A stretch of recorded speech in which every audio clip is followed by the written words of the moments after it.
Ladies and gentlemen, how's it going? This is Chuck and our friend Nick, also known as Bayward. Yeah.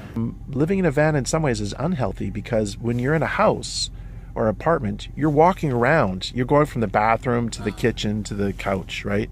In a van, you're literally got like 6 feet from my bed to the wall.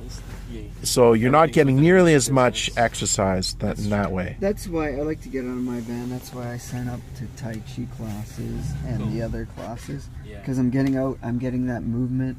If anybody's involved in the van world, take a yoga class. Yeah. Twice a week. Yeah. Something like that, because you're out, you're stretching. Yes. You don't get that stretching, or like he says, the walking around here. Yeah.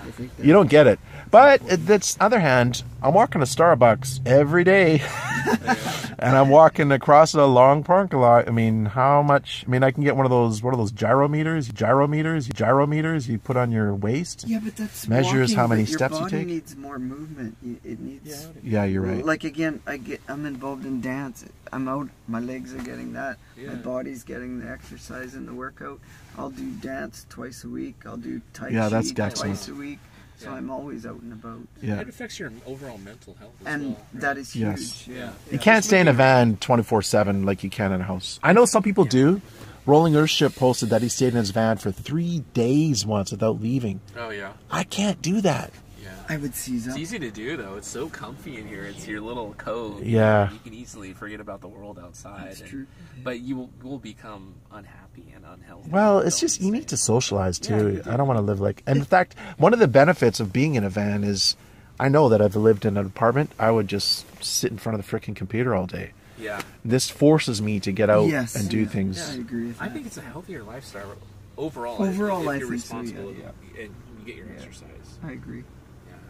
Yeah. Yeah, I really enjoy it.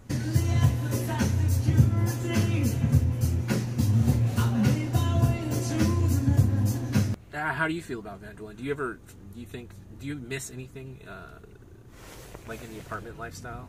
See, my problem is I keep building these stupid vans. So all my time, if I have an evening off, I have to build a van. I just can't go and do whatever I want because I have this pressure on me that I need to finish this freaking van.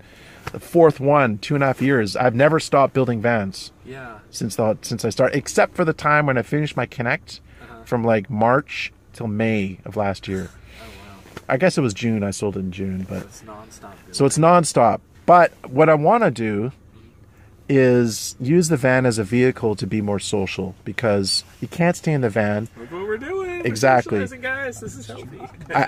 I can go to like, I'm going to get involved in another band, hence the bass, Oh, nice. and I'm going to join some kind of like vegetarian friendly meetup groups where you go out to dinner, you have a nice meal which is unexpected, you haven't tried Ethiopian food before, Okay. and it's vegetarian, and you meet some nice young ladies perhaps.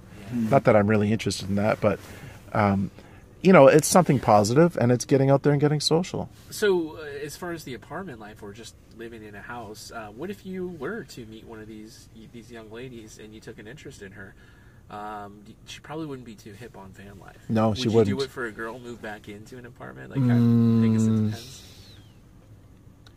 I'd have to really think about that Yeah. to give you a clear, honest answer. It would really depend on her, but I was married for 19 years, and I kind of feel like I've been there, done that, bought the t-shirt. And I had that experience. I'm 45 years old now, and I don't know, it would really have to be a special woman to catch me. Okay. At this point, I mean, I keep thinking that maybe I'll go and check out, Tinder or Plenty of Fish and see what's out there. And I have looked at it a couple times, I got to be honest. Yeah. And I'm like, Danger zone. at 5 minutes later, what the hell am I doing? Yeah. Am I really going to date somebody? No. So what am I doing on this thing? You're just bored and curious, right? Okay. Because, you're a red-blooded male. You got the carnal needs, and you're seeing who's out there and stuff. But Yeah. Just browsing. I'm not like a one-night stand kind of guy. I'm not into that at all. I've never been like that, and I need a serious, committed relationship before I take things to that level. Right. But same time, it's like, it's nice to have a companionship, but why can't it be males? Why can't you have the companionship with a friend get that in your system and hang out and have fun, and then say, okay, see you later. No drama, no baloney. Yeah. And relationships, there's so many demands. You know, it's like, meet my needs, make me happy. You left that container on the counter, and now I'm going to nag you out for 15 minutes. Yeah, yeah. And it doesn't matter. It doesn't even have to be a relationship that's a romantic relationship. It can be any relationship. Okay. Being single, you can just say, okay, buddy, we're having a little bit of a rough time here. I'm going to go my own way. Have a great night. And that's it. Yeah, yeah. And then the friction isn't there because you're gone. It's almost like being selfish in a way, because when you're by yourself, you can just look after yourself. You don't have to worry about someone else's drama.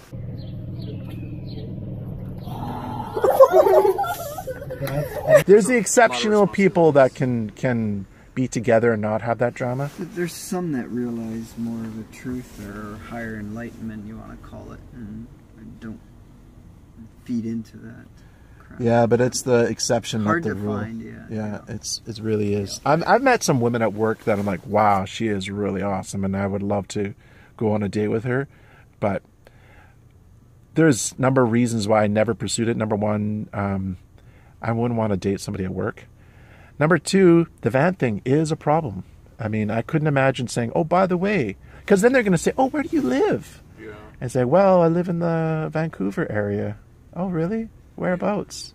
Oh, I live in a micro suite. Can I come to your place? I'm proud of my boyfriend. He lives in a van down by the river. Yeah. There are some girls that are okay Yes. with it. They're okay with it, yeah. And I wouldn't say, you know, have these preconceptions that women are not going to be okay with it. They No. might actually think it's kind of cool. Yes, some of them do. And it really depends. If you're at a pub, okay, just for example, and this woman is beside you and her hair is perfect, she's absolutely gorgeous, she spends a lot of attention on her looks. Chances are that she is not going to be into the van dweller style of person, because she has certain standards, and I'm not knocking her for it. That's fine. Yeah. It doesn't mean you have to be a dirtbag to be a van dweller, because, well, look at us, we're not dirtbags. Speak for yourself. No, just but she's going to have certain standards that she wants met. And you're living in a van, she's going to think, okay, well, you know what? Right now I have $9,000 in the bank and I have no debts. My credit card balance is zero. And I spend like 39% of my income on child support. And how do I do it? Because I live in a van. So I'm being financially responsible. Again, back to the personal responsibility. Yeah.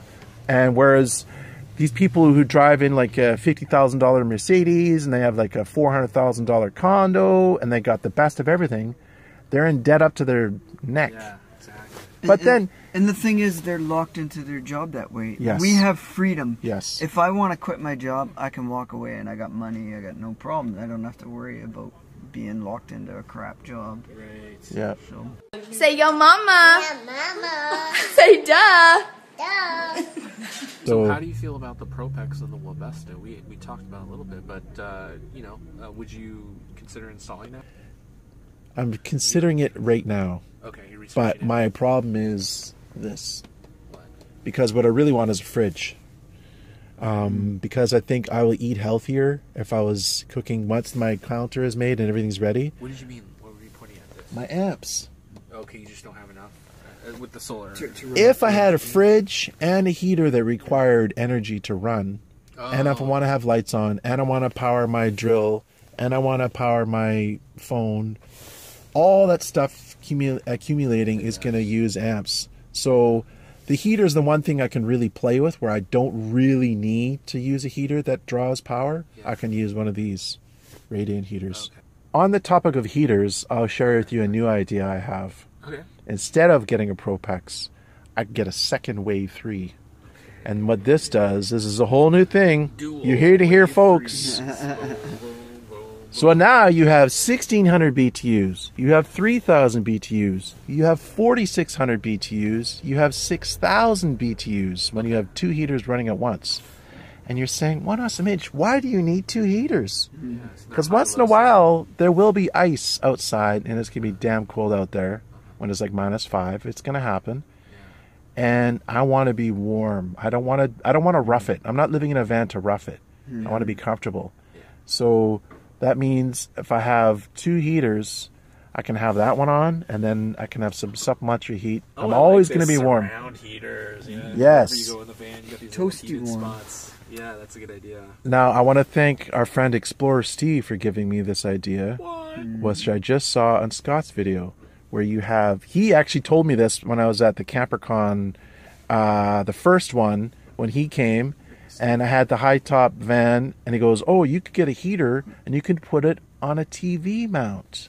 That's what Scott did. Yeah. Exactly what Scott did. It's like, oh, Scott, you stole my idea again. So that wasn't Scott's original idea. Well, I didn't tell him that. You think this was Explorer? I think he thought of it. Scott thought of it himself. It just happened to be the same idea that Explorer Steve had. So my idea is to put it on here on the stand, and then I could put it right close for when it's really cold. And in that sense, I could probably get away with one heater. Okay. Yeah, that's a great idea. But I also got to be careful that the blankets don't touch. Oh my God, that's such a Yeah, dangerous thing that's right there. where you gotta be I've already cautious. melted my toilet seat. Wow, no Yeah, way. Say like, what? you That gotta be is careful. wow. That's some kind of hot chili sauce you had there for dinner. Yeah, it's woo, steaming. What do you think about that, Chuck? Inquiring minds. I don't want to know. Yeah, I burnt the, just did this. The 'Cause, soil well, seed, I had it up, and so it's a very, like, dangerous thing, especially Yeah. with the, You the gotta be sheets and cautious. stuff. Yeah. Well, right now my feet have been against this, and they're hot. Yeah. Hot It's a at pretty times. mild heat, though. Like, It's a mild heat, but it's surprised. still hot. Yeah. And the same thing when they tell you when you're buying a fireplace, if you're doing like the mini cubic stove and that, they tell you you want 4 feet around each direction. Because I was considering one of the mini cubic stoves, but then I got that hassle of wood and cleaning it. And Yeah. da-da-da-da. But dry heat, you got that dry heat, and in the Pacific Northwest where you get that condensation. And I you think, won't you know, have that. an idea that you may consider is having a propane heater and the wood stove eventually, because then you have the best of both worlds. Yeah, or You like can run it for a few hours a day when you're awake Yeah. with the wood stove. or and like then, a Dickinson diesel one. They say that works pretty good. yeah.